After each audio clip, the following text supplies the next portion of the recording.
Halo sehat, info kesehatan berbasis ilmiah dari hasil riset, review tim medis, dan juga dokter. Jangan lupa subscribe. Sebagian besar wanita pernah mengalami kista, namun kebanyakan tidak menyadarinya. Mayoritas kista ini tidak berbahaya, tidak menunjukkan gejala, dan akan hilang sendiri dalam beberapa bulan. Kista pada ovarium adalah kantung berisi cairan yang berkembang di dalam indung telur. Namun, kista juga bisa menjadi pertanda kondisi yang lebih serius, seperti kanker rahim, atau bisa menyebabkan masalah jika membesar atau pecah. Kista yang terjadi pada saat seseorang sedang hamil harus diperiksa dengan akurat untuk menentukan apakah perlu diangkat atau tidak, dan apa dampaknya pada kehamilan. Kista yang umumnya terjadi pada ibu hamil adalah kista fungsional seperti corpus luteum dan tesa lutein. Sebagian besar kista jenis ini akan hilang dengan sendirinya dalam 14 hingga 16 minggu, namun beberapa bisa terus ada hingga setelah persalinan. Pada paruh kedua siklus menstruasi, segera setelah ovulasi atau pelepasan sel telur atau dikenal dengan masa subur, folikel ovarium yang kosong akan membentuk corpus luteum. Corpus luteum ini bertugas melepaskan estrogen maupun progesteron untuk mempersiapkan rahim jika pembuahan terjadi. Jika pembuahan sukses dan kehamilan terjadi, corpus luteum akan bekerja melepaskan hormon untuk memberi gizi, mendukung dinding rahim dan pertumbuhan bayi hingga plasenta menggantikan tugasnya pada sekitar minggu ke-10 hingga 12. Tetapi pada sejumlah kecil kehamilan, corpus luteum bisa terisi oleh cairan dan tetap berada di dalam ovarium dan tidak mengempis. Inilah yang kemudian disebut kista corpus luteum dan bisa menimbulkan rasa nyeri. Kadang-kadang jenis kista ovarium lainnya yang sudah ada sejak sebelum kehamilan akan tetap ada sepanjang kehamilan.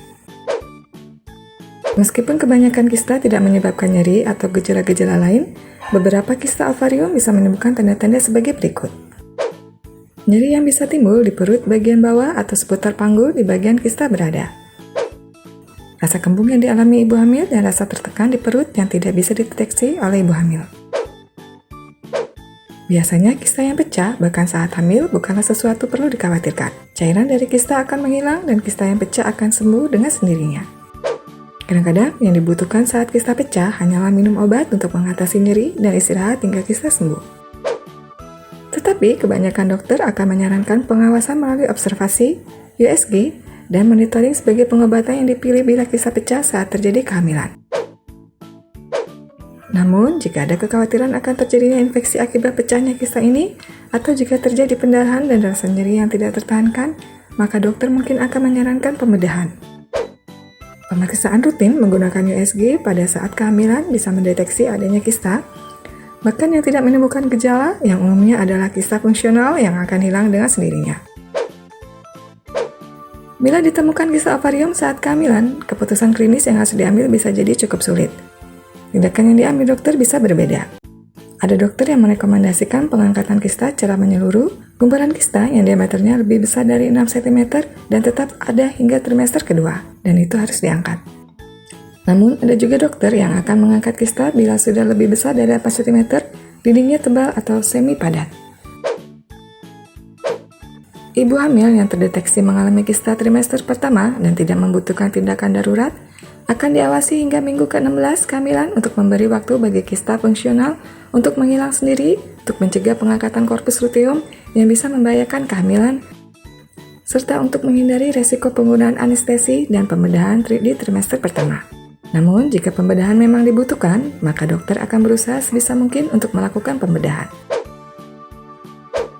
Munculnya kista ovarium fungsional yang terjadi saat masa ovulasi tidak bisa dicegah.